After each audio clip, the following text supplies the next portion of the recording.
I watched a man kill my entire family and throw their bodies into the forest like they were garbage. I was 7 years old, hiding in the back seat of our car, too scared to make a sound. For 3 years, I lived with that image burned into my brain. Every night, I saw my mother's face, my father's broken body, my little sister's small hand reaching out for help that never came. The man who killed them walked free. He went to work every day. He smiled at his neighbors. He slept peacefully in his bed while I drowned in nightmares. But I made myself a promise that kept me alive when I wanted to die. I promised that one day, I would find that man, and I would make sure he paid for what he did. My name is Detective Colonel Adeyemi, and this is the story of how I became a hunter of the man who murdered my family. Before I tell you about the worst day of my life, let me tell you about the best days. The days when I still had a family. My father's name was Lled Adeyemi. He was a teacher at community secondary school in Surulere, Lagos. He was not a rich man, but he was a good man. The kind of man who would stop to help a stranger whose car had broken down on the road. My mother, Folake, she was a nurse at the general hospital. She worked night shifts most of the time, but she always made sure to be home for breakfast with us before we went to school. And then there was my little sister, Temi. She was 4 years old. She loved to sing. Every morning, she would wake up singing. Colonel, Colonel, wake up. The sun is shining. I was 7. I was in primary 2. My biggest worry in life was whether I would pass my mathematics test. My biggest dream was to become a police officer like the ones I saw on television. We were not a rich family, but we were happy. Very happy. That Saturday, that terrible Saturday, we were going to visit my grandmother in Ibadan. My father had borrowed his friend's car for the trip, a blue Peugeot 504. I remember because I was so excited. We didn't own a car, so every time we traveled in one, it felt like an adventure. We left Lagos early in the morning. My mother packed jollof rice and chicken for the journey. Temi was singing in the back seat next to me. My father was driving, and my mother was in the passenger seat, reading a novel. Everything was perfect. Everything was beautiful. We didn't know that in a few hours, everything would be gone. We didn't know that a man we had never met, a man whose name we didn't know, would destroy our entire world in less than 5 seconds. We were on the Lagos-Ibadan Expressway, about 30 minutes away from Ibadan. The road was not too busy. My father was driving carefully like he always did. "Deli, you're driving too slow," my mother teased him. "At this rate, we'll reach Ibadan tomorrow." My father laughed. "Madam Nurse, I'm carrying my precious cargo. I have to be careful." Temi giggled. "Papa, are we precious cargo?" "Yes, my princess. You and your brother and your mother are the most precious cargo in the world." Those were the last words my father said. We heard the sound before we saw the vehicle. A loud engine roaring, getting closer and closer. Fast. Too fast. "Deli." My mother's voice changed. "Deli, that car is coming very fast." My father looked in the side mirror. "Jesus, he's not slowing down. He's not slowing down." I turned to look through the back window. A black SUV was speeding towards us, swerving left and right on the road like the driver was drunk or crazy. "Hold on," my father shouted. He tried to move our car to the side of the road to give the SUV space to pass. But the SUV was too close, too fast. Everything happened so quickly. One moment we were a family in a car. The next moment, there was the sound of metal crushing metal, glass breaking, people screaming. The impact threw me forward. My head hit the back of my father's seat. Hard. I saw stars, bright lights dancing in my vision. When the car finally stopped spinning, there was silence. Complete silence. Like the world had stopped breathing. "Mama," I called out. My voice sounded strange. Far away. "Papa? Temi?" No answer. I tried to move, but my seatbelt was holding me down. My hands were shaking so much I couldn't unbuckle it. "Papa, please answer me." Still no answer. I finally managed to unbuckle my seatbelt and sat up. What I saw made me forget how to breathe. My father's head was on the steering wheel. Blood was everywhere. On his face. on his clothes, on the dashboard. My mother was bent at an angle that was not natural. Her eyes were open, but she was not moving, not blinking. "Mama!" I screamed. "Mama, wake up!" I looked to my side. Temmie was slumped against the door. Her small body was so still, too still. "Temmie! Temmie! Please, wake up. We need to sing. Wake up and sing." But she didn't wake up. None of them woke up. I heard a sound outside the car. Footsteps. Someone was coming. Maybe it's help, I thought. Maybe someone is coming to help us. I was about to call out when I heard a voice. A man's voice. Angry. Cursing. Stupid people. Why were they driving so slow? Now look what happened. I froze. That voice. There was no kindness in it. No concern. Only anger. Through the broken window I saw him. A tall man in a black agbada. He was pacing back and forth beside the wreckage, talking on his phone. "I don't care. Figure it out. My wife is driving me crazy with her nonsense. I told her I was coming home, didn't I?" He was the driver of the SUV, the man who hit us, and he was not calling for help. He was arguing on the phone. Something inside me said, "Don't make a sound. Don't let him know you're alive." I slid down in my seat, below the window level, and stayed very, very still. I heard the man end his call. Then silence. Long, terrible silence. I dared to peek through the edge of the window. The man was standing there, looking at our destroyed car, looking at my family. Then he did something I will never forget. He smiled. A small, cold smile. "Dead," he said to himself. "All of them are dead. Good. Good? How could he say good?" He looked around. Left, right. The road was empty. No other cars. No witnesses. Except me. But he didn't know about me yet. He walked to his SUV and came back with a tarpaulin. A large, black tarpaulin. What was he doing? I watched in horror as he opened my father's door and pulled his body out. My father's body fell to the ground with a sound I can still hear in my nightmares. "No," I whispered. "No, no, no." The man was strong.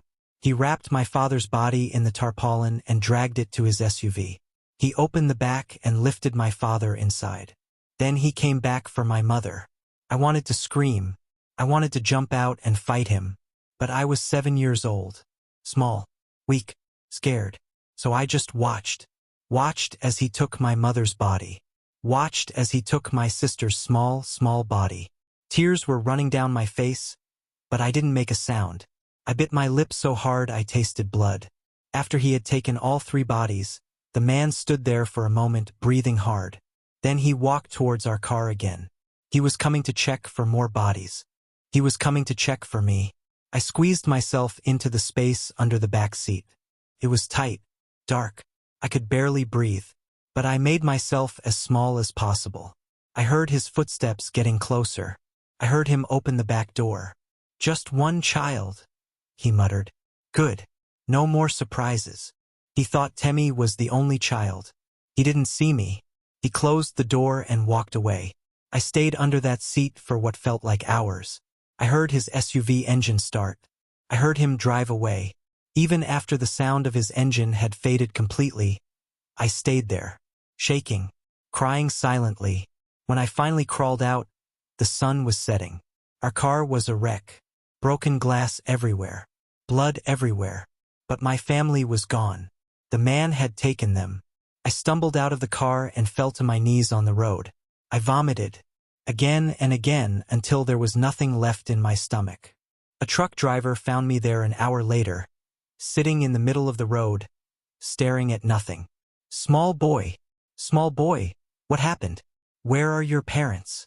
I couldn't speak. I just pointed at the wrecked car. The truck driver called the police. When they arrived, they asked me questions. So many questions. Where are your parents? What happened? Was there another vehicle involved? I opened my mouth to tell them about the man in the black agbada, about how he took my family's bodies, about how he killed them and drove away. But the words wouldn't come out. Every time I tried to speak, I saw my father's body hitting the ground. I saw my mother's open eyes. I saw my sister's small hand. The words stuck in my throat like stones. The police concluded it was a hit-and-run accident. The family probably died on impact, they said. The bodies must have been thrown from the vehicle into the forest nearby. They searched the forest for 3 days. They never found my family, because they were looking in the wrong place, because I couldn't tell them what really happened.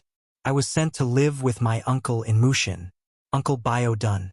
He was a mechanic, a good man, but he didn't know what to do with a traumatized 7-year-old boy who couldn't speak. For 6 months, I didn't say a single word. I just sat in the corner of my uncle's small room, staring at the wall. The nightmares came every night, every single night. I would wake up screaming, and my uncle would hold me until I stopped shaking. "It's okay, Cunnel. It's okay. They're in heaven now. They're at peace." But they were not at peace.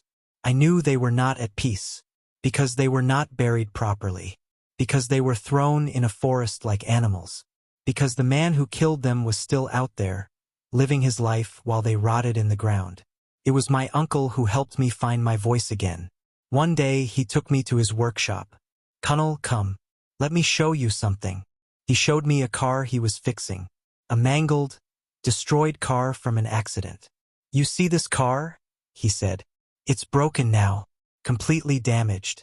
But I'm going to fix it, piece by piece, panel by panel. And when I'm done, it will be good as new." He looked at me. "You're like this car, Cunnel. What happened to you broke you, but you can be fixed. You can be put back together. It will take time, but you will be whole again." That night, lying on my mat, I thought about what my uncle said, about being broken, about being fixed, and I thought about the man in the black agbada. He was out there somewhere, living, laughing, sleeping peacefully, while my family's bodies were in some forest, being eaten by animals and insects. Something hot and fierce grew in my chest.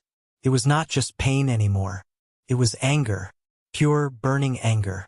I opened my mouth and whispered, the first words I had spoken in 6 months. "I will find him."